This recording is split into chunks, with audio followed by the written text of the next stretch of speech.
गुरुर्ब्रह्मा गुरुर्विष्णू गुरुर्देवो महेश्वर गुरु साक्षात् परब्रह्म तस्मै श्री गुरुवे नमः। नमः शान्ताय दिव्याय सत्यधर्मस्वरूपिणे स्वानन्दामृततृप्ताय श्रीधराय नमो नमः। अवधूत चिंतन श्री गुरुदेव दत्त।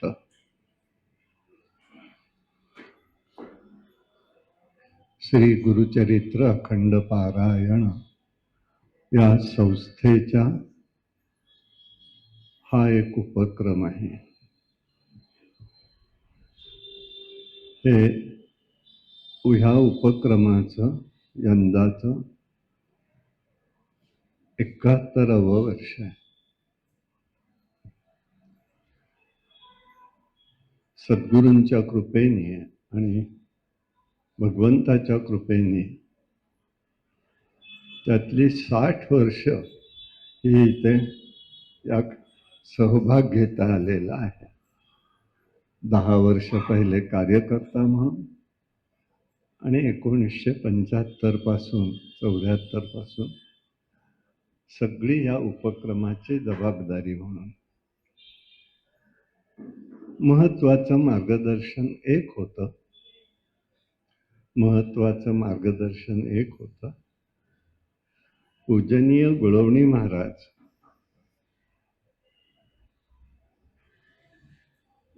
पूजनीय दत्त महाराज कवीश्वर यांच्या कृपाशीर्वादाने या कार्यक्रमाची सुरुवात झालेली होती।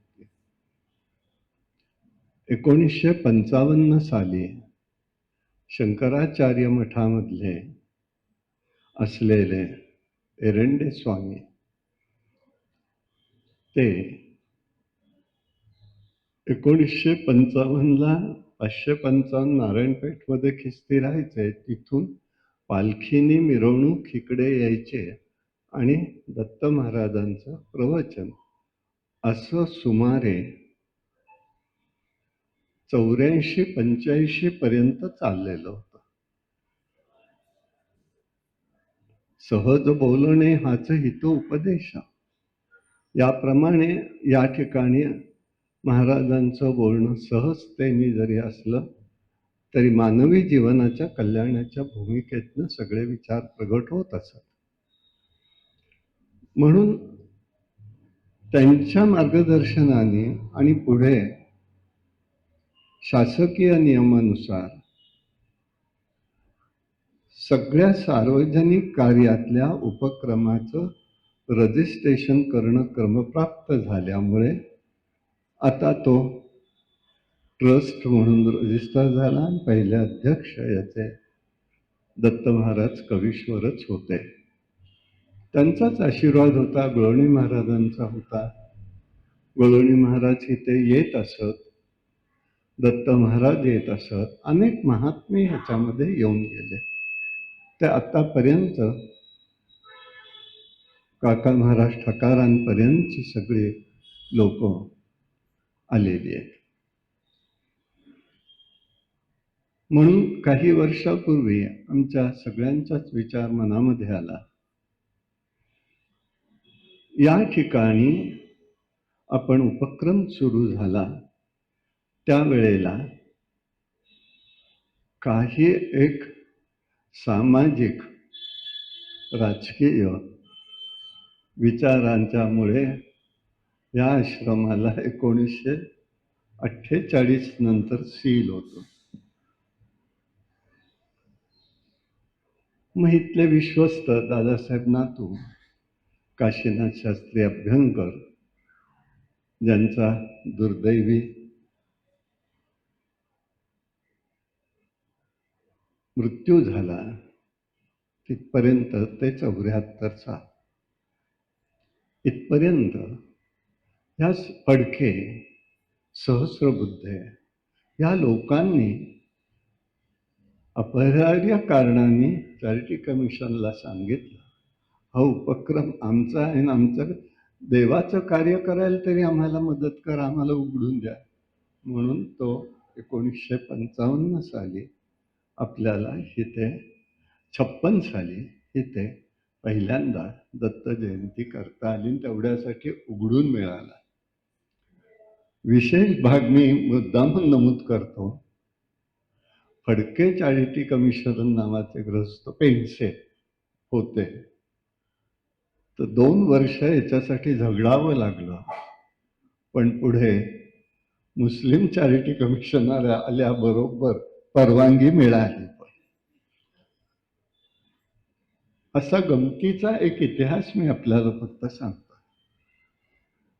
आणि आता तेव्हापासून अद्यापपर्यंत एकही वर्षखंड न होता इथे उपक्रम सुरू आहे.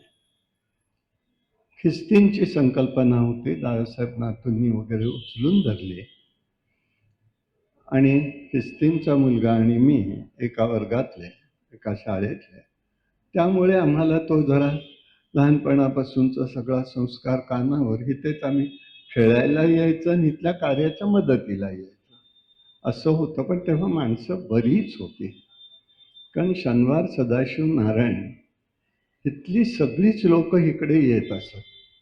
म्हणजे माझ्या माहितीप्रमाणे 401 लोक होते वाचायला येणारी. आता संख्या रोडावली काळाच्या ओघामध्ये, आणि म्हणून आम्ही सगळ्यांनी एक थोडा विचार केला की ज्यांच्यामुळे स्थैर्यता ज्याला आलेली आहे त्यांच्या स्मरणार्थ आपण पुरस्कार देण्याचं करूया. म्हणून दादासाहेब नातू, दत्त महाराज कवीश्वर आणि मूळ संस्थापक किंवा विचार प्रेरणास्थान असलेले भालबा खिस्ती, भालचंद्र खिस्ती यांच्या नावाचे पुरस्कार आम्ही देत होतो. कोविडच्या काळामध्ये शासनाच्या कसल्याही कार्यक्रमाला परवानगी नव्हती, त्यामुळे ते कार्यक्रम आमचे पुरस्काराचे बाजूला पडले नाईलाजाने. पण आपला हा उपक्रम करायला परवानगी दिली काही अटी आणि शर्तीवर. त्यामुळे ते आपलं चालू राहिलं त्याही काळामध्ये. अशा प्रकाराने तिथे अनेक शंकराचार्य, अनेक महात्मे येऊन गेले. अखंड 24 तास गुरुचरित्राचं वाचन, चिंतन, मनन इथे केलं जातं, केलं जाणार आहे आणि अतिशय चांगल्या उपक्रम होत राहतो आहे. इथे आनंद आश्रम ही संस्था आपट्यांची आहे. त्यांची इथे समाधी आहे खाली. त्यांच्या एका विचाराच्या प्रेरणेने त्यांना एका यतींनी काशी क्षेत्रात संन्यास दिला, पण ते निवर्तल्यानंतर इथे त्यांची समाधी केलेली आहे. त्याच्यामुळे इथे अनेक महात्म्यांचं येणं झालं आणि तो काळ असा काही होता की संस्कृतने भारावलेला होता. त्यामुळे संस्कृतचं वेदाध्ययन, संस्कृतचे जुने ग्रंथ ह्याचं पुष्कळ हस्तलिखित इथे आहे. पुष्कळ आणि वैशिष्ट्य एक आता नाईलाजाने सांगतो, भारतापेक्षा काका परदेशामध्ये इथल्या पुस्तकांची मागणी प्रचंड आहे. संशोधनात्मक विचार करण्यासाठी अनेक प्रकारांनी तिथे आपल्याला तिथे कार्य मिळू शकतं, मार्ग मिळू शकतो. मी फार वेळ घेणार नाही, पण एक अनुभव म्हणून सांगतो प्रकाशता, एक विचाराचा. कसं साहित्य आहे किंवा वाङ्मय, साहित्य म्हणणार नाही. माझं PhDचं काम चाललं होतं. भागवत कथा म्हणजे शुकतालला होती आणि शुकतालला असताना तिथे कल्याण स्वामी म्हणून एक जण महात्मा होते. त्यावेळेला त्यांचं वय 125 वर्षाचं आणि काही घटना घडत होत्या कथेच्या वेळेला. त्यांच्या कानावर गेलं 2 दिवसात. 3ऱ्या दिवसापासून रोज त्या ऐकायला येऊन बसायला लागले. दर्शन घ्यायचं, 2 शब्द बोलायचं, जायचं. तिसऱ्या चौथ्या दिवशी मला म्हणाले, "क्यों बेटा आप तो गीता का संशोधन कर रहे हो." कारण माझा विषय होता गीतेचा, Shrimad Bhagavad Gita as a way of life. तर म्हणाले की आप तो संशोधन कर रहे हैं ना. म्हटलं संशोधन नहीं, मैं अभ्यास कर रहा हूँ, भी मैं विद्यार्थी हूँ म्हटलं.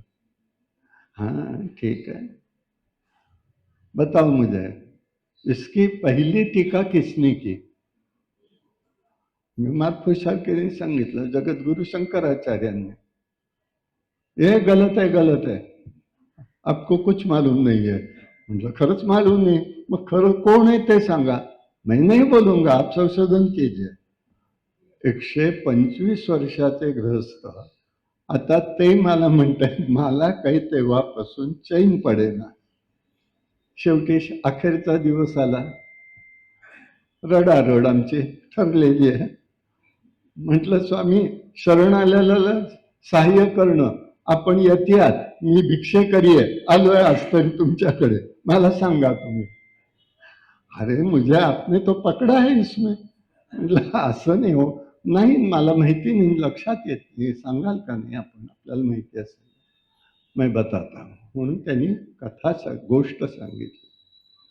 जेव्हा भगवंत अर्जुनाला गीता सांगत होते कुरुक्षेत्रावरती, आणि त्याच्या अगोदर थोडस जांबवंताला जेव्हा कळलं राम आणि कृष्ण एकच आहेत, तेव्हा त्यांनी मारुतीला सांगितलं, ज्यामध्ये हा कृष्ण आहे तो रामच आहे म्हणून तो रोज अंजलीचं दर्शन घ्यायचा, तसं तो येऊन कृष्णाचं पण घ्यायचा. आणि असं अनेक दिवस झाले. आज दर्शनाला आला तर हा युद्धाचा प्रसंग, म्हणून त्यांचं बोलणं चाललेलं आहे. म्हणून हा बाबाजी त्यांना तिथे व्यत्यय नको म्हणून गुपचूप येऊन रथावर बसला. म्हणून अर्जुनाच्या रथावरचा ध्वज जो आहे तो हनुमंताचा ध्वज आहे, भगवंताचा गरुड ध्वज आहे. प्रत्येकाची चिन्ह आहेत ती. आणि आता देवाने सांगितलं 18 दिवस झाले युद्ध थांबलं, आणि आता देव म्हणाले रथाचं काम झालं. अग्निनारायणाला म्हणाले घेऊन जा. हे दोघं उतरले. आता अग्नी लागणार म्हणलं टुणकण उडी मारून देवाच्या समोर उभे मारुतीराय. कुठे होतास? वर बसलो होतो. काय केलंस? सगळं पाहिलं आणि तुम्ही सांगितलेलं सगळं ऐकलं. कोणाला विचारून ऐकलंस म्हणाले. अपराध केलास तू, आणि हा अपराध केलेला असल्यामुळे तुला शिक्षाही भोगावी लागणार. ठीक आहे म्हणाले, द्या, का द्याल ती शिक्षा मिळू. काही नाही म्हणे, तू तर पिशाच्य होशील. ज्याचं नाव घेतल्यावर पिशाच्य पलटात त्यालाच सांगितलं तू पिशाच्य होशील. ठीक आहे म्हणाला, गप्पा, पण मी रोज दर्शनाला येणार. ये म्हणाले. अनेक दिवस झाले. दुसऱ्या दिवशी आईकडे गेला. आईला ना तो म्हणे, दिसत का नाहीस? पिशाच्य योनी प्राप्त. अरे तुझं नाव घेतल्यावर पाळणार, तुला कोणी दिली? ते आत्ता काही विचारू नको, मी असाच येणार, तुला नमस्कार करून जाणार. काही वर्ष गेली, आणि मग त्यांनी केलं काय, अंजलीने विचारलं, अरे कोणता अपराध तू केलास म्हणून त्या कृष्णाने तुला शिक्षा दिली, शाप दिला? ह्याला काय अर्थ आहे का म्हणाले. काय ऐकलंस ते मला सांग. आता दुसरा गुन्हा करणार नाही, मी त्याला विचारून येतो सांगतो. म्हणून तो विचारायला गेला. तेव्हा भगवंतानी सांगितलं, ठीक आहे, सांग आता तू, पहिलं भाष्य तू लिही. म्हणून गीतेचं पहिलं भाष्य लिहिणारे मारुती राय आहे. हे विशेष आहे. आता ग्रंथ कुठे आहे? मैं नहीं बताऊंगा म्हणाले. आता काय बोलायचं. बरं, यती महाराज ते 500 कोटीची प्रॉपर्टी त्यावेळेला 2000 साली, 2001 सालची गोष्ट. पण झोपडीत राहणारे अनेक इतिहास, 125 वर्षाचं आयुष्य म्हणून सगळा भारताचा इतिहास त्यांच्या समोर आहे. आता हे म्हटलं बोलू काय, मी कुठे शोधू, आप देख लीजिए. मग आलो पुण्याला, बरंच शोधलं, कुठे मिळालं नाही. मग इथून सगळ्या संबंध भारतातल्या मुख्य दुकानांना शोध घेऊन तिथे फोन, कुठेही नाही भाषण. भाष्याचं नाव काय, पिशाच्च भाष्य, ते कुठेच नाही. आता काय करायचं. माझे बनारस चा जो काशीत मधला जो आहे बनारस काहीतरी बुक सेंटर, जे तुमच्या इथे आहे ना पाठीमागे, तर त्याची शाखा तिथे. मग त्यांच्याकडनं पत्ता घेऊन माझे सारखे फोन तिथे चालू. तर ते म्हणाले, अहो नाही, अहो असलं काही पुस्तकच नाही, तुम्हाला कोणीतरी नादाला लावलंय, काही लक्ष देऊ नका. नाही म्हटलं, ते स्वामी बोलले त्याचा अर्थ नक्की आहे. मग एक दिवस मी फोन केला त्यांना, हे देखा मी असा असा अभ्यास करतोय, मला पाहिजे, कल्याण स्वामींनी सांगितलंय म्हणजे आहे, तुम्ही त्याचा शोध करून आणि तुम्ही सांगा मला, काशी क्षेत्रात कोण बुजुर्ग असतील त्यांना विचारा. मग त्यांनी म्हटलं मी 2 दिवसांनी फोन करेन. तर 2 दिवसांनीच त्याचा फोन आला. मेरे पर दादाजी घर में है, बहुत बूढ़े हैं, उनको पूछा तो उन्होंने बताया. आप कहाँ से बोल रहे हो? मतलब पुणे से. अरे क्या हो भाई, भाई ऐसा करते हो आप, पुणे में? हाँ म्हटलं पुणे. अरे ये ग्रंथ पुणे के आनंद आश्रम में है. आता आला हिथे ते त्यावेळेला हात लावून देत नव्हते, आता सुद्धा देत नाहीत, पण देत नव्हते. आता काय करावं. असाच दत्त जयंतीच्या काळात राहिला असतो, जरा वॉचमनला फितवलं, आता उघड सांगतो. आणि त्याला म्हटलं रात्री मला तू दे किल्ली, मी एक एक गाठोड काढतो, शोधतो. रात्रीचं सगळे झोपले, वाचायला गेले लोक, की हळूच कुलूप उघडायचं, कंदील घ्यायचा, दिवा लावला की कळेल बाहेर, आणि सगळे ग्रंथ ढुंडाळले आणि त्या पिशाचं भाष्य मिळालं. असं इथे वैभव आहे. आत्ता मी शोध घेतला आणि आत्ता मला एक नवीन मिळालं म्हणून मुद्दामून सांगणार आहे. श्रीधर स्वामी नागदरीचे, त्यांनी गीतेवरती टीका लिहिली आहे 1400 शतकात पूर्वीची, तीही मला उपलब्ध झाली. कालच सांगितलंय मला त्याची कॉपी द्यायची. का सांगतोय, असं वैभव आहे. अशा पवित्र वास्तूमध्ये आपण असतो आणि या ठिकाणी आपण हे करतोय, कार्यक्रम करतोय. आणि तेव्हापासून आम्ही परंपरेमधले असलेले किंवा सांप्रदायिक आपलं सामाजिक ऋण सुद्धा असतं. राष्ट्रऋण आहे, देवऋण आहे, पितृऋण आहेच आहे. मग राष्ट्रकार्यामधले आम्ही प्रथमपणे आत्ता अलीकडे सगळ्या आध्यात्मिक विचाराच्या चिंतनामध्येच आमचे पुरस्कार दिले गेले, पण आता मात्र आम्ही राष्ट्रकार्य, ज्या वंदे मातरम शब्दांनी सबंध भारत पेटून उठला, ज्याच्यामुळे आपल्याला भारताला स्वातंत्र्य मिळायला बहुमोलाची मदत झाली, असं ज्यांचं कार्य होतं, त्या बंकिमचंद्रचं त्यांनी ते केलं. त्याचा सगळा शोध, त्याचं संशोधन, त्याचं कार्य करणारे हे मिलिंद सबनीस आहेत. गुळवणी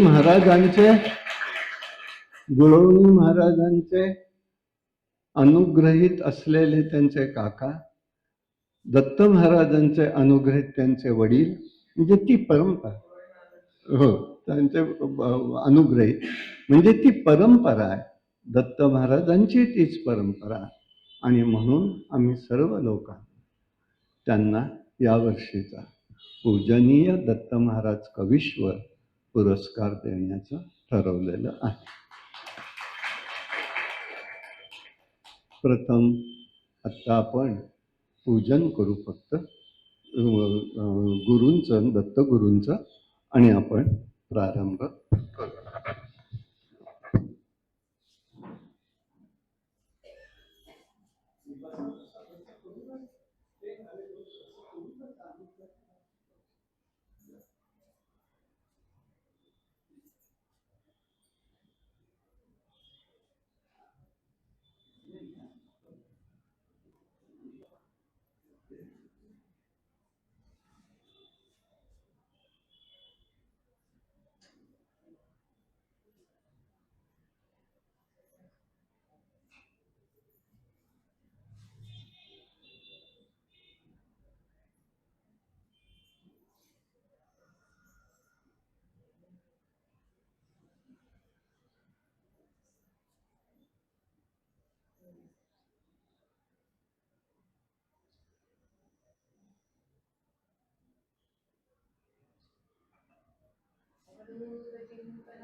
सर्वप्रथम आपण अध्यक्ष योग तपस्वी काका महाराज ढेकणे, काका महाराज ठकार आणि श्रीयुत मिलिंद सबनीस आणि आपण सर्वजण आपलं सगळ्यांचं स्वागत करतो.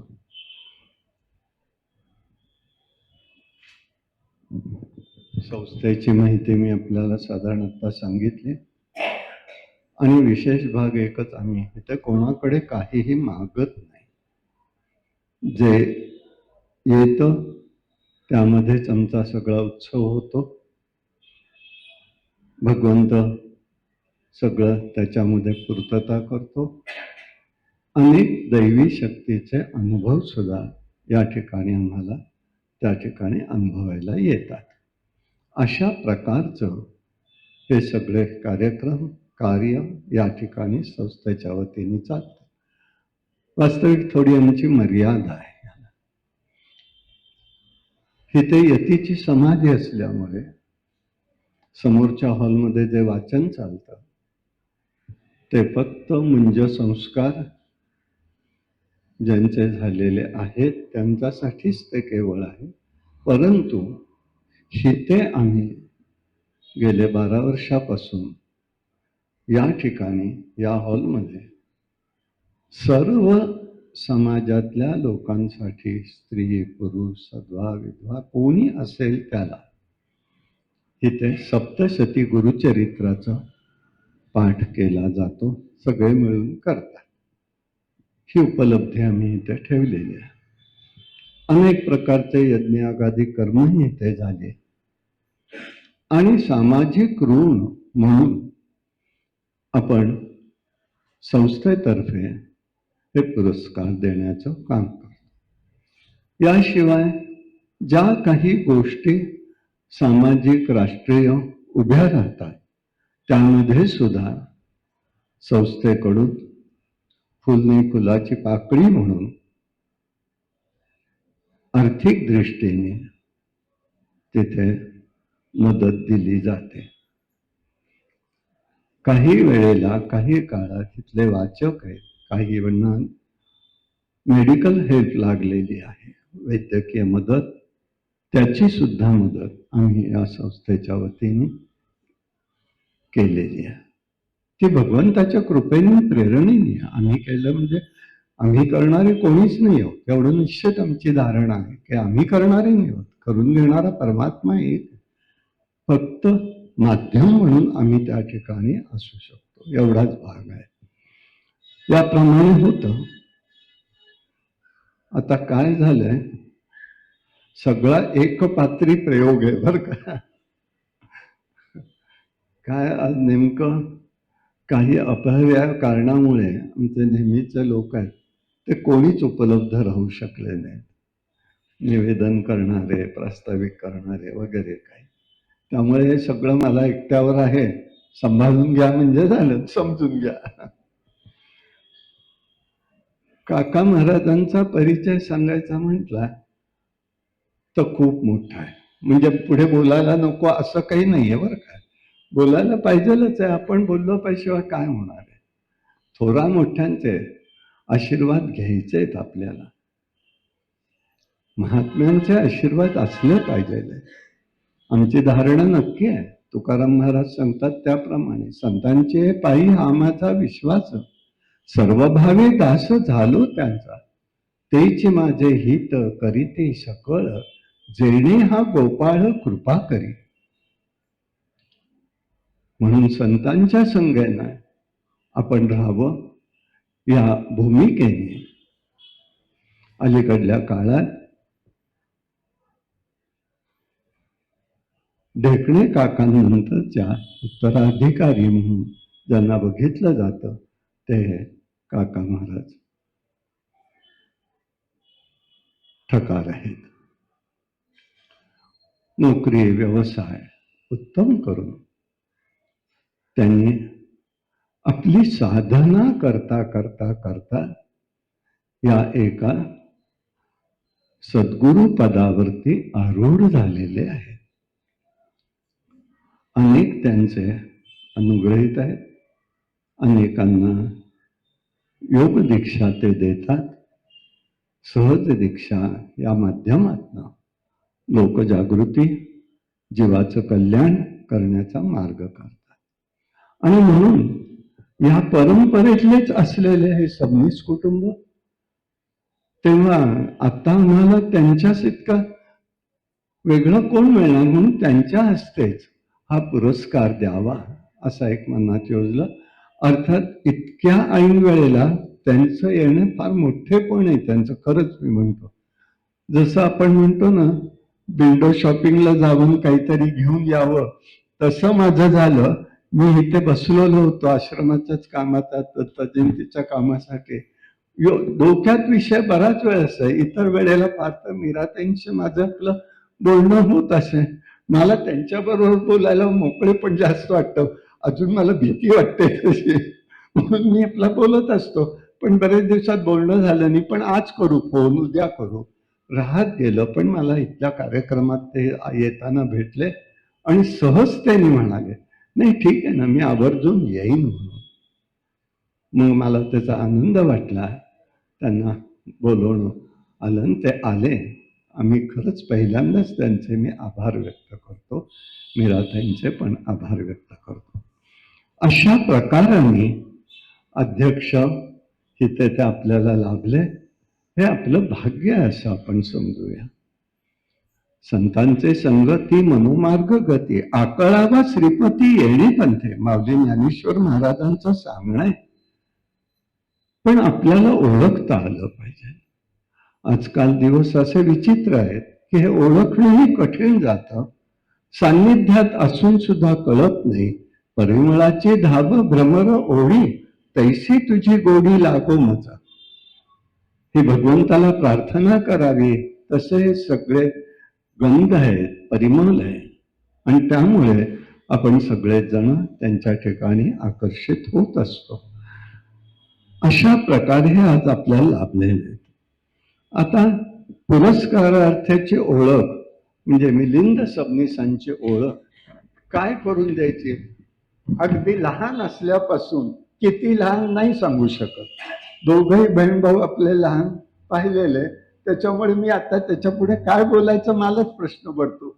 पाहून जरी पाहिलं असलं तरी एक आता सभेच्या संकेताप्रमाणे आवश्यक आहे तेवढ्याच गोष्टी सांगतो.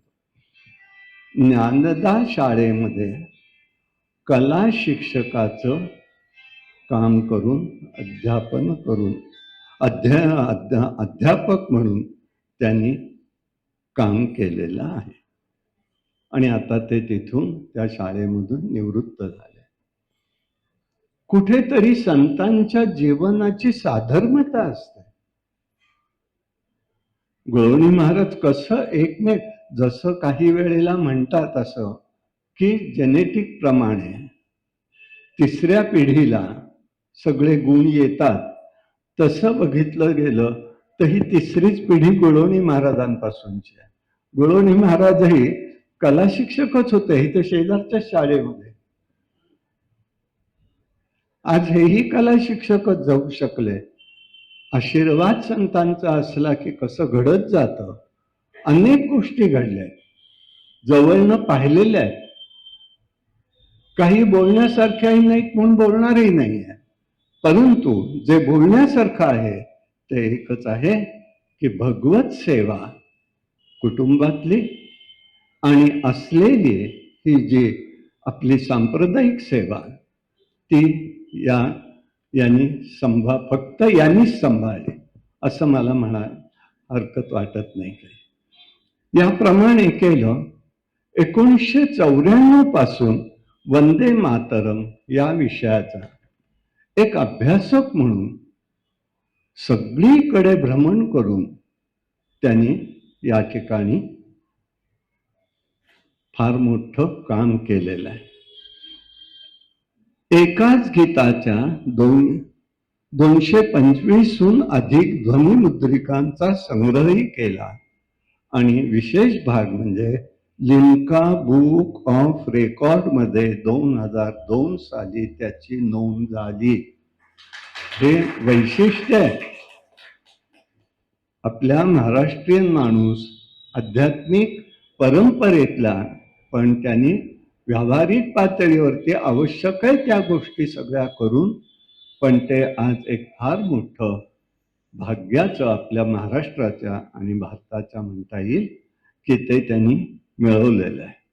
समग्र वंदे मातरम या द्वितीय कोशाचा लेखन, त्याचा हिंदीतही अनुवाद प्रकाशित झालेला आहे.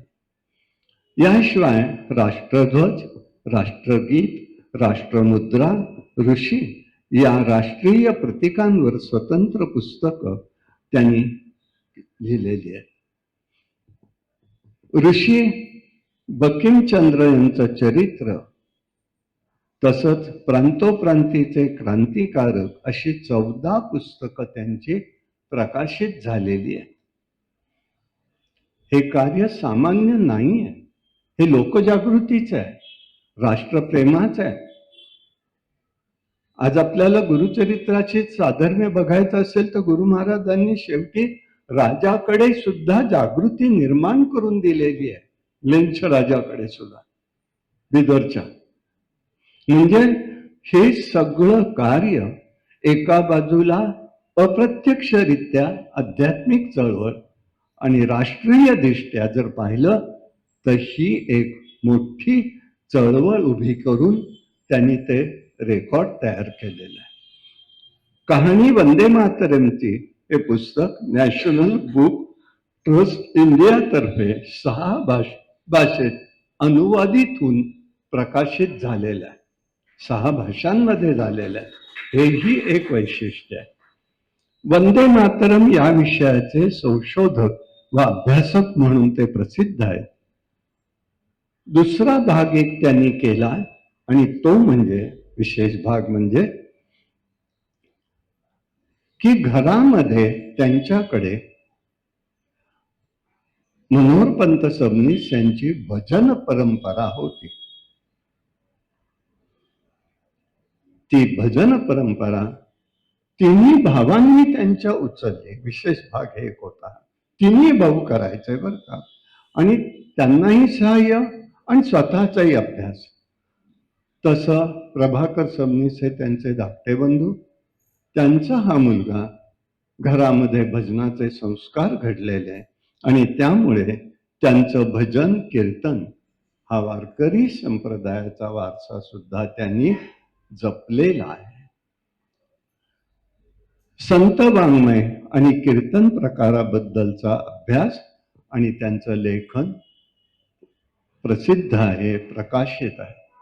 पुष्कळ भाग त्यांनी केलेल्या कार्याचा आणि म्हणून आम्ही त्यांचं या ठिकाणी कौतुकाने मी गमती एक म्हणतो, आम्ही गोपाळ का भगवंताचे उपासक आहोत ना, आमच्या गोपाळ काल्यातला हा एक गोपाळ आहे, त्याचं कौतुक करतोय म्हणून आम्ही पुरस्कार व्यावहारिक नाव झालं, पण कौतुकासाठी आम्ही त्याला इथे बोलवलेलं आहे त्यांना, आणि आपण त्यांचा सत्कार करणार आहोत.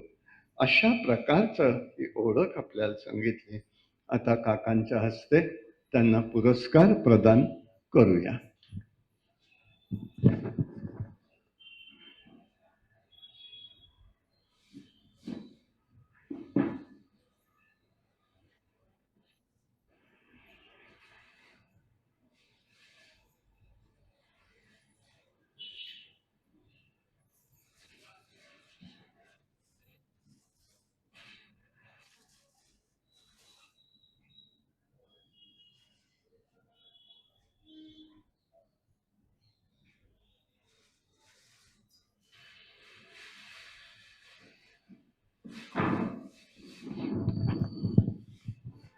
काका महाराजांनी त्यांचा सत्कार करावा ही त्यांना मी विनंती करतो.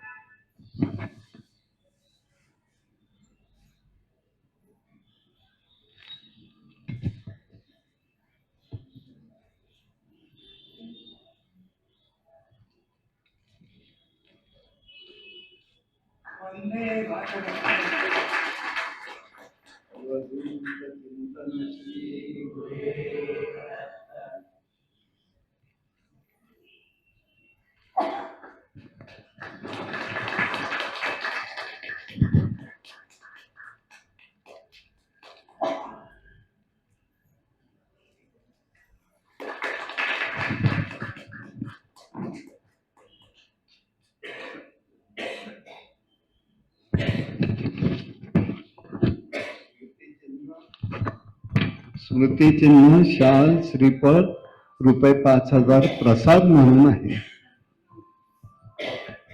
आता आपण अध्यक्षांचा सत्कार आम्ही या ठिकाणी करतो.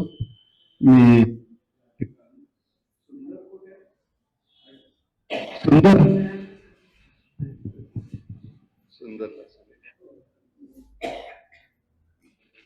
हो. वंदे वंदे वंदे भारत माता की जय, भारत माता की जय. करिए करिए, नहीं चलेगा, कुमकुला पाहिजे.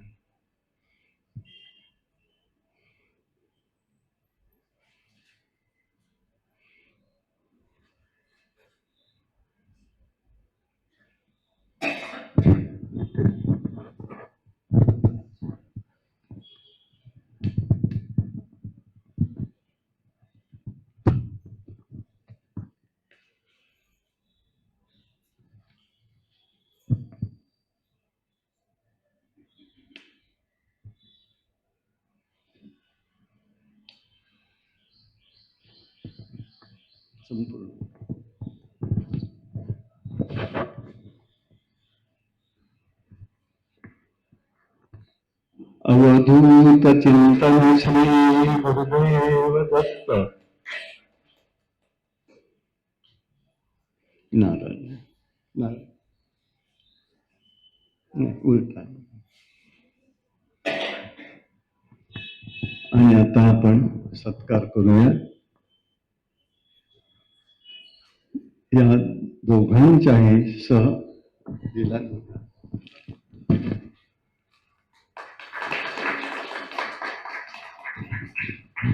सहधर्मचरणी इथे उभे आहेत, आलेले आहेत. त्यांचंही आपण स्वागत करू आणि त्यांनाही संस्थेच्या वतीने, कारण त्यांचाही अप्रत्यक्ष या सगळ्या कार्यामध्ये सहभाग असतो, काही जणांचा प्रत्यक्ष असतो, पण हा सहभाग असल्यामुळे कुटुंब व्यवस्थेतला भाग सांभाळणारा असल्यामुळे आपण त्यांचाही गौरव केला पाहिजे. एका चाकाचा उपयोग नाही करून दुसऱ्याचा केला पाहिजे, तो आपण करूया. पहिल्यांदा आपण मिसेस सबनीसांचा करूया.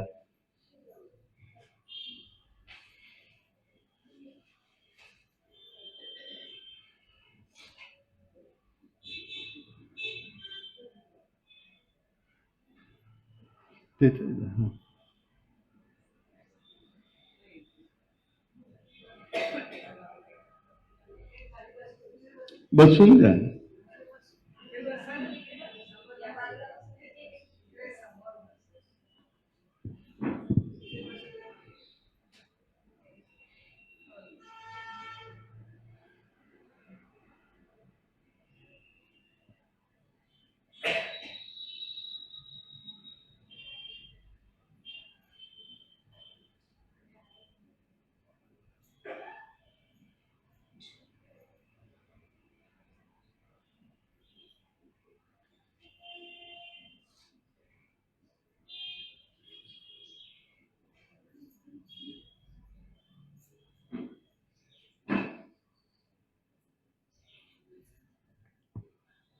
मीराताई या या येता येईल ना, का तिथेच करू दे? बर.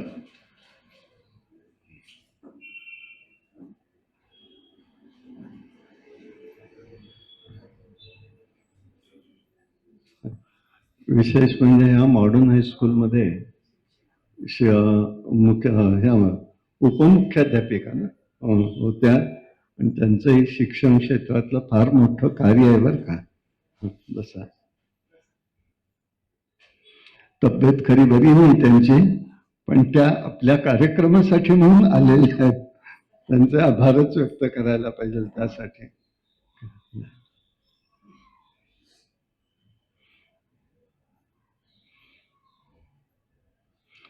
एक उत्तम प्रकारच्या निवेदिका आहेत, त्यांच्या पुढे मी बोलणं म्हणजे काजव्याने उगीच फडफडून न एवढंच आहे. उत्तम प्रकारचे निवेदक आहेत, वक्तृत्व उत्तम आहे, सगळ्या प्रकारचं त्यांच्याकडे वैशिष्ट्य आहे. आणि विशेष म्हणजे काकांचा सगळा परिवार त्या सांभाळतात. कोण आले, कोण गेले, काय आहे, कसं पाहिजे, कोणाला काय, कोणाचं काय, सगळं देखणं पाहण्याचं काम मीराताईंचं असतं, आणि त्या उत्तम रीतीने नेतात पुढे. दिलं ना. अवधूत चिंतन श्री गुरुदेव दत्त. आता पुरस्कारार्थांचा मनोगत आपण विनंती करू.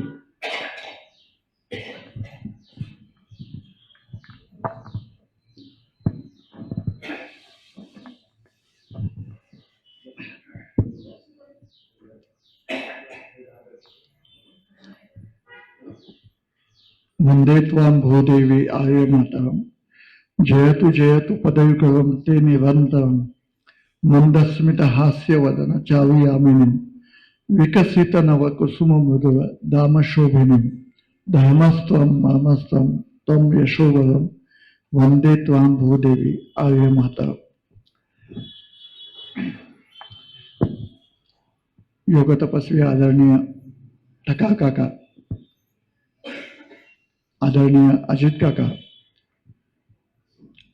आणि आपण सर्व, खरं म्हणजे अध्यात्माचं पीठ असणाऱ्या या ठिकाणी राष्ट्रभक्तीचं मिळवणाऱ्या माझा गौरव व्हावा यासारखा आनंदाचा गोष्ट नाही. कारण समर्थांनी जसं म्हणतंय, सामर्थ्य आहे चळवळीचे जो जे कविवत यांचे, परंतु तेथे भगवंताचे अधिष्ठान पाहिजे. मगाशी अजित काकांनी बोलताना ज्या गीतेचा उल्लेख केला, त्या गीतेचा आणि वंदे मातरमचा खूप जवळचा संबंध आहे. इतका जवळचा आहे की बंकिमचंद्रांच्या बाबतीत एक गोष्ट सांगितली जाते की बंकिमचंद्र आजारी होते शेवटच्या काळामध्ये, वय कमी होतं, 54-55 वय होतं, स्वेच्छानिवृत्ती घेतली ती. आणि घरच्यांनी तक्रार केली त्यांच्या वैद्यांकडे की ते औषध घेत नाहीये, तुम्ही सांगून बघा. वैद्यांनी विचारलं, का नाही औषध घेते तुम्ही, तुम्ही माझं औषध का नाही घेते? ते म्हणले, बंकिमचंद्र म्हणाले की औषध घेत नाही हे खरं आहे. औषध घेत नाही हे खरं नाहीये, औषध घेतोय, फक्त तुमचं घेत नाही हे खरं आहे. कोणतं औषध आहे दाखवा. कोण माझं नाही घेत तर तुम्ही कोणतं औषध घेता ते तरी सांगा. तर त्यांनी उषाखालची भगवद्गीता काढली आणि त्यांना दाखवली, हे माझं औषध आहे. विशेष म्हणजे बंकिमचंद्रांच्या शेवटच्या काही कादंबरींमध्ये गीतेचं तत्वज्ञान खूप मोठ्या प्रमाणात आलेलं आहे. पहिल्यांदा काहीसे नास्तिक असणारे बंकिमचंद्र शेवटच्या 20-22 वर्षांमध्ये हिंदू धर्मावर कडक टीका करणाऱ्या इंग्रजांवर अतिशय कडकपणे असे इंग्रजीत लेख लिहिणारे लेखक म्हणून प्रसिद्ध झाले. बंकिमचंद्रांची ही बाजू खूप जणांना माहीत नाही. आनंदमठ ही कादंबरी म्हणजे गीतेचं अध्यात्म त्यामध्ये जागोजागी पेरलेलं आहे. त्या आनंदमठ या कादंबरीमध्ये वंदे मातरम पहिल्यांदा आला आणि अगदी शेवटी, कादंबरीच्या शेवटी जो शेवट आहे तो सुद्धा गीतेच्या तत्वज्ञानाच्या अगदी जवळ जाणारा. त्यामुळे राष्ट्रभक्ती, भगवंताने जी गीता सांगितली ती रणभूमीवर सांगितली. आनंदमठ कादंबरी सुद्धा जी घडते ती स्वातंत्र्य लढ्याच्या पार्श्वभूमीवर घडते. आणि म्हणून जसं गदिमा म्हणतात, वेद मंत्राहून आम्हा वंदे वंदे मातरम, तसं वेद मंत्रात इतकं सामर्थ्य या वंदे मातरमला मिळालेलं आहे. याचं कारण बंकिमचंद्रांना, जसं आपल्याकडे टिळकांना लोकमान्य ही पदवी लावली जाते, तशी बंकिमचंद्रांना ऋषी असं म्हणलं जातं. मी ज्यावेळी 99 साली पहिल्यांदा बंकिमचंद्रांच्या जन्मगावी गेलो होतो, नैहाटी कांटाळपाडा, कलकत्त्यापासून 33 किलोमीटर अंतरावर आहे. आणि स्टेशनवरनं उतरलो, स्टेशनच्या अगदी जवळ नकाशामध्ये दिसत होतं त्यांचं घर, पण त्याचा रस्ता मात्र सापडत नव्हता. मोठा यू टर्न मारून जायचं होतं, घर सापडे ना. एका 10-11 वर्षाच्या खेळणाऱ्या मुलाला रस्त्यावर विचारलं की बंकिमचंद्रांचं घर कुठं आहे. त्याने ओळखून माझ्याकडे बघितलं आणि म्हणला, पहिला म्हणला, बंकिम मत बोल, ऋषी बंकिम बोल. असं ऋषितुल्य व्यक्तिमत्व त्यांना का झालं होतं, तर वंदे मातरम त्यांनी लिहिलं ते ऋषी, जे जे ऋषी मुनींनी ठेवलेलं आहे लिहून, ते कालातीत असतात. पंडित श्रीपाद दामोदर सातवळेकर हे शतायुषी पंडित आणि चित्रकार असं दोन्ही पैलू असणारे सातवळेकर असं म्हणतात. अथर्ववेदातल्या 63 सूक्त ही भारताचं आद्य राष्ट्रगीत आहे. जे जे राष्ट्रभक्तीशी संबंधित आहे, वासुदेव बळवंत फडके ज्यांची तसबीर इथं समोरच आहे, त्या वासुदेव बळवंत फडके गुरुचरित्राचे अत्यंत निस्सीम असे उपासक होते, दत्त उपासक होते. अशी अनेक घटना सांगता येतील की अध्यात्म आणि राष्ट्रभक्ती हे वेगळं नाहीच आहे. आणि बंकिमचंद्रांनी आधुनिक साहित्यामध्ये भारतातली पहिली अशी कादंबरी लिहिली, पहिला साहित्य कृती अशी निर्मिली की ज्याच्यात अध्यात्म आणि राष्ट्रभक्ती एकत्र आलेल्या. आधुनिक साहित्यात हे अत्यंत महत्वाचं आहे. आणि त्या वंदे मातरमचा अभ्यास मी कसा वळलो माहीत नाही. 10वी नंतर अभिनव कला महाविद्यालयात ड्रॉइंगला प्रवेश घेतला, ड्रॉइंगच्या कॉलेजला. आणि त्याच्यानंतर इंग्रजी, हिंदी किंवा भाषिक बाकी सगळ्या अभ्यासाचा संबंध तुटला. शाळेतही यथातथाचा विद्यार्थी होतो, जेमतेम 50-55% आसपास राहणार आहोत. पण या अभ्यासाकडे कसं वळलो ते माहीत नाही. आता लक्षात, मागे वळून बघितलं तर असं लक्षात येतं की हे काम कदाचित माझ्याकडनं करून घेतलेलं आहे. मी त्याला एक निमित्त मात्र आहे.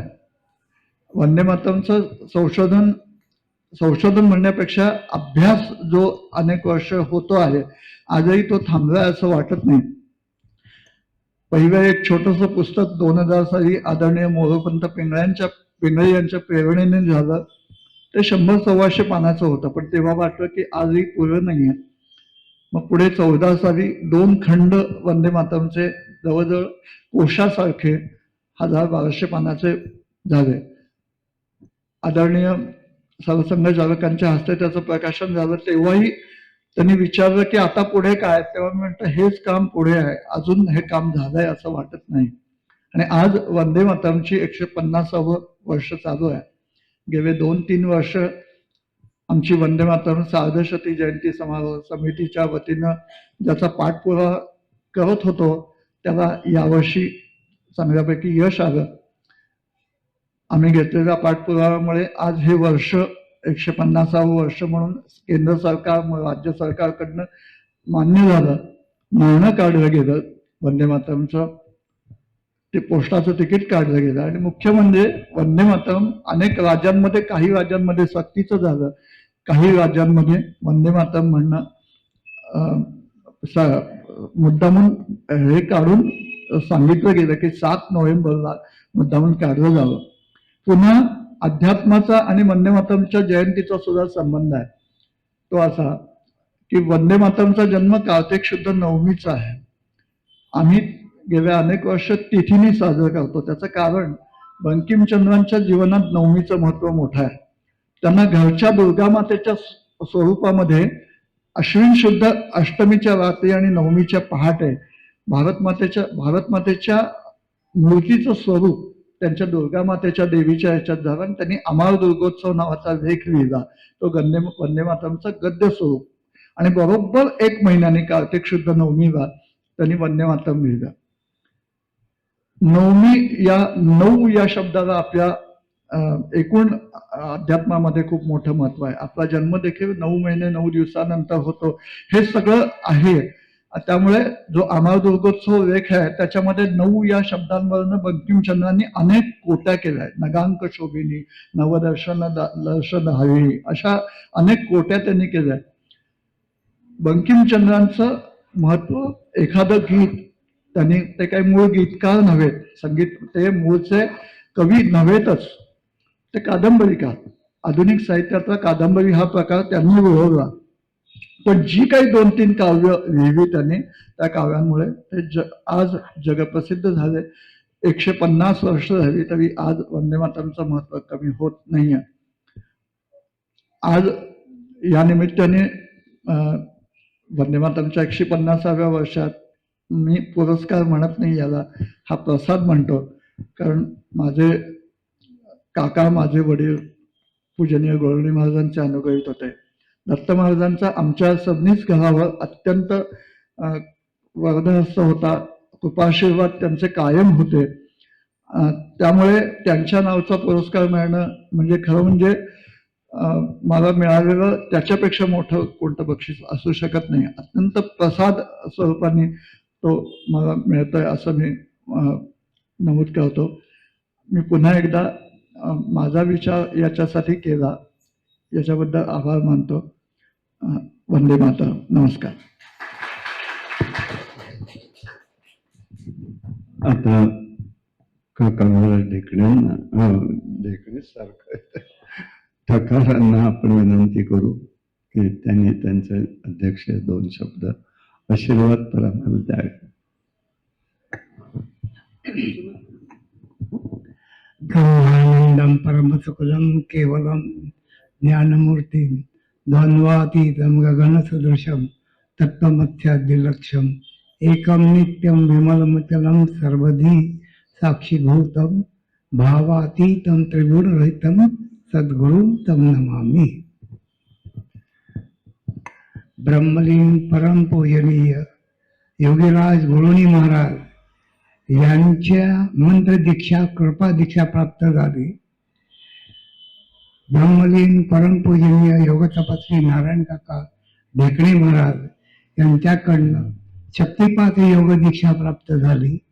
आणि या दोहोंची गुरु परमहंस परिव्राजकाचार्य श्री लोकनाथ तीर्थ स्वामी महाराज यांच्याकडून स्वप्न दीक्षा प्राप्त झाली. असं हे माझं छोटस जीवन आहे. शेजारी बसलेले आहेत ते प्रत्यक्ष गीता गीता जगणारे आहेत आणि गीतेमधले जे सर्व योग सांगितले, कर्मयोग वगैरे, भक्तियोग वगैरे, ते जगणारे शेजारी बसले. या दोहोंच्या याच्यामध्ये मी बसलो, सापडलेलो आहे. मी काय बोलणार, कारण माझा आवाज पलीकडे बसलाय. असो,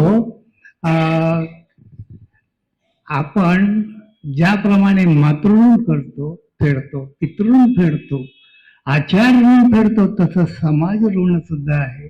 आणि समाज ऋण, समाजासाठी आपण काहीतरी केलं पाहिजे, ही भावना जी घेऊन हे आमचे मिलिंद साहेबांनी जे केलं, खरोखरी अप्रतिम आहे. म्हणजे मी असं म्हणतोय की आजच्या आनंदाच्या दिवशी आपण यांचा सत्कार करून आनंद प्राप्त करून घेतो. आणि हे बघा, व्यक्ती छोटी दिसतीये, पण कीर्ती लिंकापर्यंत गेलेली आहे. ही काही साधी गोष्ट नाहीये. आणि दुसरी गोष्ट अशी की गुरुजी महाराजांसारखे आणि दत्त महाराजांसारख्या विभूतींचं यांच्या घराण्यावर एक प्रकारचं अनेक याचं कृपा वरदान असल्यामुळे यांच्याकडनं प्रज्ञा जागृती झाली आणि प्रज्ञेच्या माध्यमातून हे संपूर्णपणे यांचं कार्य घडत आलेलं आहे. आणि बरोबर आहे, वंदे मातरम म्हणलंच पाहिजे, कारण आम्ही भारत माता की जय म्हणतो. आम्ही हिंदुस्थानात राहतो, तर हिंदुस्थानात मग हिंदूंबद्दल आपण का हे करू नये. आणि वास्तविक तसं बघायला गेलं तर वंदे मातरम हा आपल्या भगवद्गीतेतला एक प्रकारचा एक, आपण म्हणतो त्याला किल्ली म्हणतो, तसं आहे. कसं आहे की अध्यात्म आपण जे म्हणतो ते अध्यात्मामध्येच हे सर्व योग आलेत.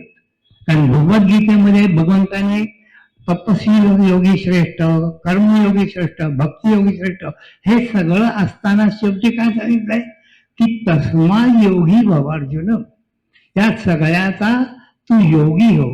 आणि आता या ठिकाणी महाराजांनी सुद्धा, गुरुजी महाराजांनी सुद्धा, ढेकणे महाराजांनी, दत्त महाराजांनी या परंपरेने काय सांगितलंय की अध्यात्म म्हणजे आत्म्याचा अभ्यास आहे. आणि आत्म्याचा अभ्यास म्हणजे काय आहे की मी आणि तू या दोहोंचं ज्या वेळेला एकत्र मिलन होतं, मी संपतो आणि परतत्व सुरू होतं, त्याच वेळेला योग घडतो. आणि त्यावेळेला आपण आपणाशी पाहावे, बाह्यवृत्ती ही अंतर्वृत्ती करावी, म्हणून विवेके आत्मस्वरूपी बजावी, असं समर्थ सांगतात. याचं कारणच हे आहे की आपण सर्व करा, सर्व कर्म करा, पण कर्म करत असताना ती सर्व कर्म मला अर्पण करा. सर्व धर्मां परित्याज्य मामेकं शरणं, या शब्दाचा अर्थ धर्म म्हणजे हिंदू मुस्लिम धर्म नव्हे. आपण जी कर्म करतो, may be good or bad, ही सर्व कर्म मला अर्पण करा, अशा प्रकारचं भगवंताचं. म्हणून मी काय म्हणतोय की प्रत्यक्ष भगवंत गीता जगणारे शेजारी आहेत. त्यांचं जीवन मी बघितलंय. हे बघा, हे मोठ्या व्यक्तीसमोर मी बोलणं जरा मी घाबरतोय, कारण एवढं ज्ञान, एवढे भागवताचार्य आहे, एक गीतेवर हे करतायत, 14,000 फुटावर जाऊन आलेले आहेत, आणि त्यात परत त्यांना भगवंताची हे मिळालेली अशी जी व्यक्ती आहे, अशा व्यक्तीच्या बद्दल मी मुंगीसारखा आहे, मी काय सांगणार त्यांच्याबद्दल. परंतु त्यांनी हा उपक्रम खूप छान केलाय. माझ्या कल्पनेप्रमाणे मला सुद्धा आठवतंय की मी या मंदिरामध्ये, आश्रमामध्ये आणि ओंकारेश्वर मध्ये सुद्धा जाऊन गुरुचरित्राची पारायण केलेली आहे. माझ्याकडनं माझ्या गुरु महाराजांनी करून घेतलेली आहे. तेव्हा मला एवढंच म्हणायचंय की आपण हे जे कार्य करताय, हे कार्य खूप मोठं आहे. आज आपले मुख्यमंत्री आणि आपले प्राईम मिनिस्टर सुद्धा काय म्हणतात, वंदे मातरम. वंदे मातरम ही एक प्रकारची आतली ऊर्जा जागृत करणारी एक छलाक आहे. आणि हे एवढं मोठं कार्य इतकं सोपं नाहीये. तेव्हा आपण आता असं म्हणूया की अध्यात्म जगा आणि प्रज्ञेच्या माध्यमातून अध्यात्म जागृत झालंय, त्याला बाहेर प्रस्फुटित करा. यांची जी पुस्तकं आहे, ती पुस्तकं आपण जरूर वाचूया. आता ही छोटीशी व्यक्ती पण परदेशामध्ये मोठ्या याच्यामध्ये हे झालेली म्हणजे आश्चर्य. खरोखर इतकी सोपी गोष्ट नाहीये एखाद्या गोष्टीचा अभ्यास करणे ध्यास करून. वास्तविक यांचं घराणं कसलं आहे? भक्तिमय घराणं आहे. त्यांचे काका, यांचे आजोबा, वडील हे भक्तिरथात हे केलेलं, भजनाचे कीर्तनाचे कार्यक्रम असायचे. मग भजनाबरोबर हा मार्ग कुठं आला हो? पण ही आमच्या गुरु महाराजांची कृपा आहे. वास्तविक तसं बघायला गेलं तर मी कम्प्युटरचा मनुष्य, विज्ञाननिष्ठ मनुष्य. मी NCRच्या नगर रोडला युके कॉर्पोरेशन फॅक्टरीमध्ये कम्प्युटर डिपार्टमेंट हेड होतो.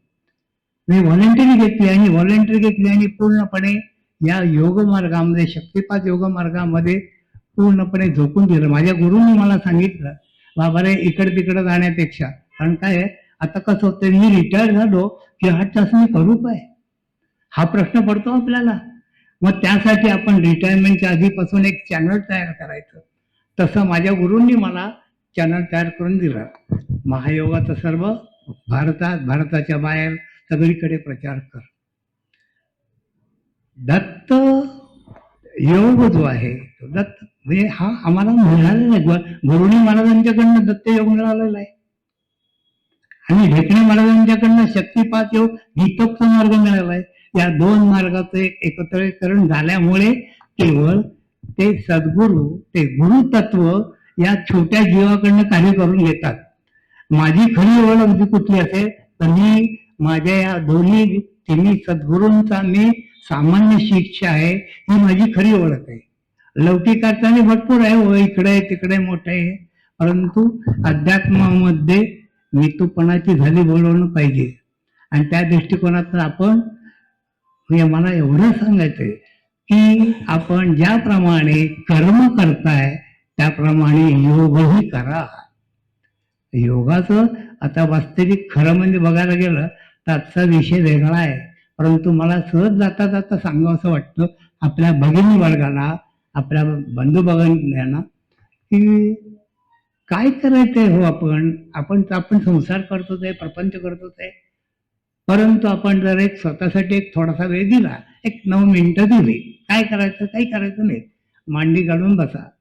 मांडी एवढ्यासाठी घालायची की हृदय सेंटरला येते. मांडी घालून बसा, डोळे मिटा आणि येणाऱ्या जाणाऱ्या श्वासावरती मन सोडून द्या. हा प्रश्न मिटला. एवढं कार्य करा, बघा काय होतंय ते.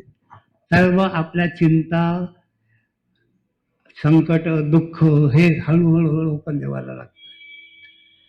तेव्हा आपण हा एक अभ्यास करायला हरकत नाही. आणि दत्त तरी काय आहे हो, आपल्याला सगळ्यांना माहिती. आता या विभूतींसोबत बोलणं जरा मला थोडस भीती वाटतेय, परंतु दत्तांनी 3 जणांना अनुभव दिलेला आहे. पहिली गोष्ट म्हणजे अंगारस ऋषी, दुसरी म्हणजे कार्तिकेय वीर्य, आणि तिसरी गोष्ट म्हणजे एकनाथ स्वामी, जनार्दन स्वामी नाही का, जनार्दन स्वामी. हा, तर या 3 जणांना प्रत्यक्ष दत्तात्रयाने हे दिलेली आहे. तेव्हा आपले डॉक्टर अजित कुलकर्णी सर हे इतकी विनयशील आहेत की मला जेव्हा मी तिथं होत होतं, आपण याल का, ज्या एका संस्थेचे हे दिन होते ते इतक्या विनयतेने म्हणून इथं आम्हाला लक्षात येतं की विद्या विनयेन शोभते. हा विनय आहे आणि हा विनय हा आतमध्ये रुजावा लागतो पूर्णपणे, त्याशिवाय येत नाही. नुसतं आतमध्ये मनामध्ये एक वेगळे विचार आणि तोंडामध्ये वेगळे विचार असं नाही उपयोगाचं. असो, आपल्याला आजच्या या कार्यक्रमासाठी मला अध्यक्ष म्हणून बोलवलं. वास्तविक मला ही कल्पना नव्हती की एवढ्या मोठ्या व्यक्तींच्या समोर मध्ये बसणार आणि त्यांचा सत्कार करणार, परंतु त्यांनी मला जेवढं, मी आभार मानत नाही, कारण आभार हे कोणाचे मानायचे असते, परक्यांचे. डॉक्टर साहेब आमचेच आहेत, सगळे आपले, आपण सगळे आपले आहोत. तेव्हा मी फक्त आपल्या ऋणी आहे एवढं मी आपल्या सांगतो. आणि माझे जे काय 2-4 शब्द बोबडे आपण ऐकलेले शांतपणे, ते सर्व मी माझ्या सद्गुरूंच्या चरणी अर्पण करतो आणि माझ्या शब्दांना मी विराम देतो. अवधूत चिंतन श्री. आपला नेहमीच्या पद्धतीने जरी असलं तरी या ठिकाणी महाशक्तीचं सुद्धा आपल्याला आशीर्वाद मिळाल्याशिवाय कार्यक्रम पूर्ण होणार नाही. मीराताई आपल्याला या ठिकाणी 2 शब्द सांगतो.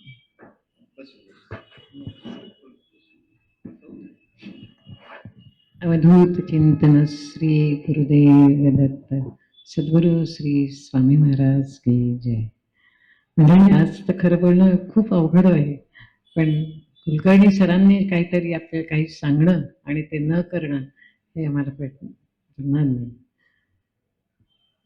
कुणाचंही कौतुक करताना भरभरून कौतुक करून त्या व्यक्तीला प्रेरित करणं, ऊर्जा देणं, हे काम गेली अनेक वर्ष कीर्तन, प्रवचन, अशा तऱ्हेची ही शिबिर, अशा तऱ्हेचे हे पोथी वाचन हे, आणि इतकं करून कॉलेजमध्ये उत्तम लौकिक विद्यार्थ्यांमध्ये लौकिक मिळवणं सोपं नसतं. आणि मुलांचं कॉलेज, BMCC कॉलेज, पण त्या ठिकाणी सर रजिस्ट्रार होते.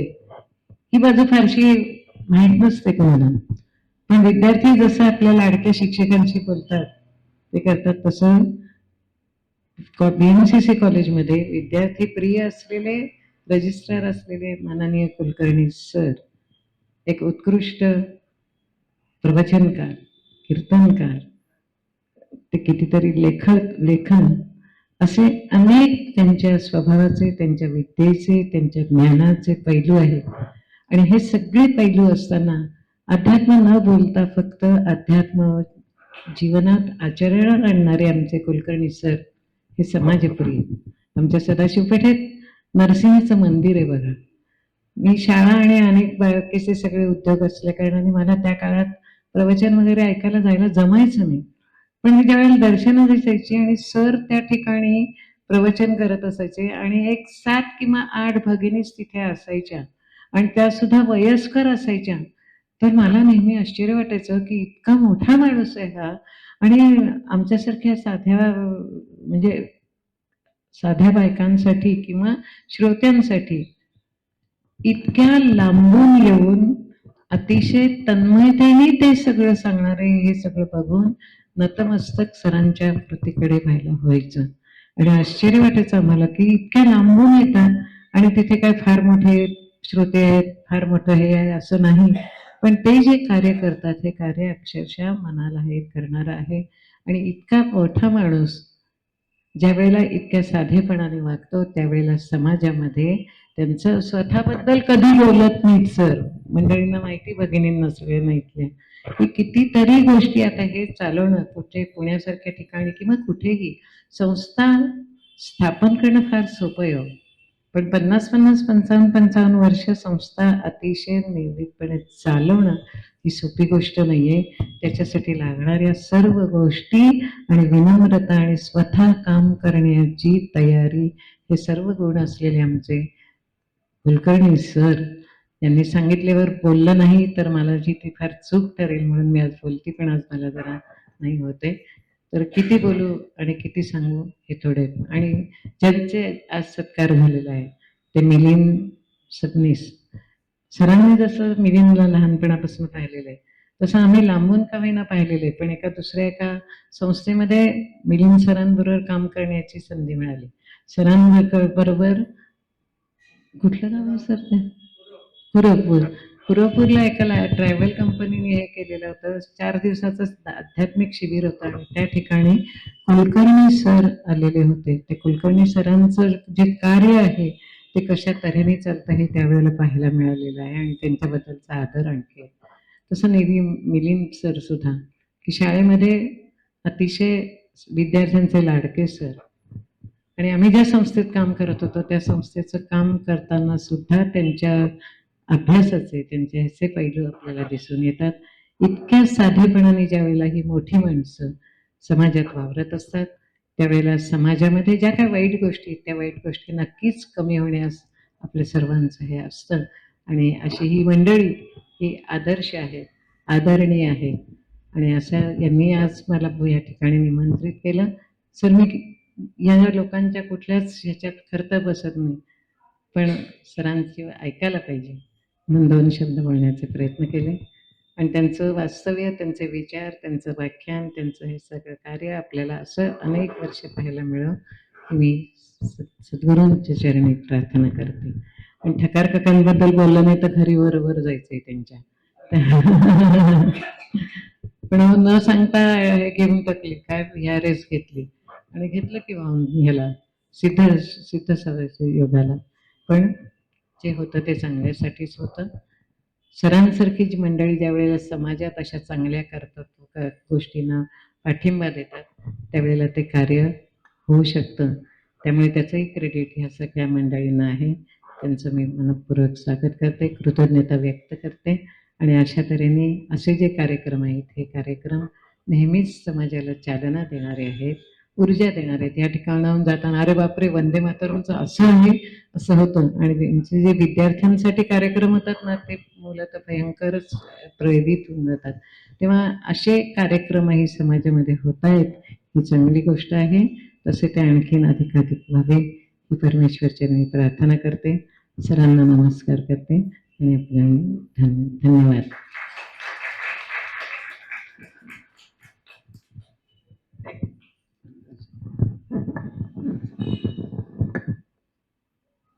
पहिल्यांदाच म्हटलंय मी, एकपात्री प्रयोग आहे. सगळ्याच गोष्टींचं आपलं मला निभवावं लागतंय. असो, सगळ्यांच्या आशीर्वादाने, भगवंताच्या कृपेने होत आहे. असो, आपला हा पुरस्काराचा कार्यक्रम आता संपन्न होतोय. मिलिंद सबनीस, त्यांचे कुटुंबीय या सगळ्यांनी त्याचा स्वीकार केला, याच्याबद्दल आम्ही अतिशय त्यांचे आभारी आहोत. ठकार काका, सहधर्मचारिणी मीराताई या सगळे आले, याच्याबद्दल मी त्यांचा ऋणी आहे.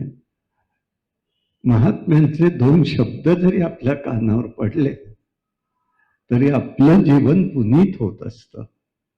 आणि म्हणूनच त्या प्रेरणा भगवंताकडनं आपल्याला मिळत असतात. त्याचे वेच आपल्याला घेता आले पाहिजे. का अनपेक्षित झालं माहितीही नाही. डोक्यात कधीतरी विचार आलेला, पुन्हा सगळ्या वादळामधल्या त्याच्या गोष्टीत निघून गेलं, राहून गेलं. पुन्हा आठवलं, भगवंताच्या कृपेने म्हटलं आज घरी गेलं की रात्री फोन करायचा, तर मलाच इथेच दारामध्येच त्यांची माझी भेट झाली आणि मी इथेच त्यांना विनंती केली. इतक्या सहजतेने लेकुराचे हित जाणे माऊलीचे चित्त, असे हे भगवंताच्या कृपांकित असलेले ही सगळी मंडळी. मिलिंद सुद्धा असा, जरी मी तर लहान असलो म्हणत असलो तरी सुद्धा आमच्या कीर्तनाला कसलं कीर्तन म्हणायचं, कीर्तन वगैरे नाही, देवाची स्तुती. पण कौतुकाने तो आपला पहिल्यापासून आधी त्याचे काका यायचे, हो काका यायचे, भाऊ, हो चालेल, पण भाऊ यायचे. आणि भाऊ गेल्यानंतर मग प्रभाकरचे वडील काही दिवस आले, वर्ष, आणि मग हा स्वतः मला सांभाळून नेतो, म्हणून मी त्याला म्हणतो. त्या सगळ्यांचा मी आपला ऋणी आहे. विशेष म्हणजे आपण सर्वजण या ठिकाणी उपस्थित झाला, याबद्दल मी आपल्या सर्वांचा ऋणी आहे. असंच आम्हाला सहकार्य करत जा. असं आहे, सगळ्या गोष्टींमधलं वैभव जे असतं ते याप्रमाणेच ते वृद्धिंगत होत असतं. आणि त्यामुळे आपण अशाच आम्हाला प्रेरणा द्याव्या, अशी मी आपल्याला सगळ्यांना विनंती करतो. भगवंताला नमस्कार करून आजचा कार्यक्रम संपला आहे, असं या ठिकाणी मी जाहीर करतो.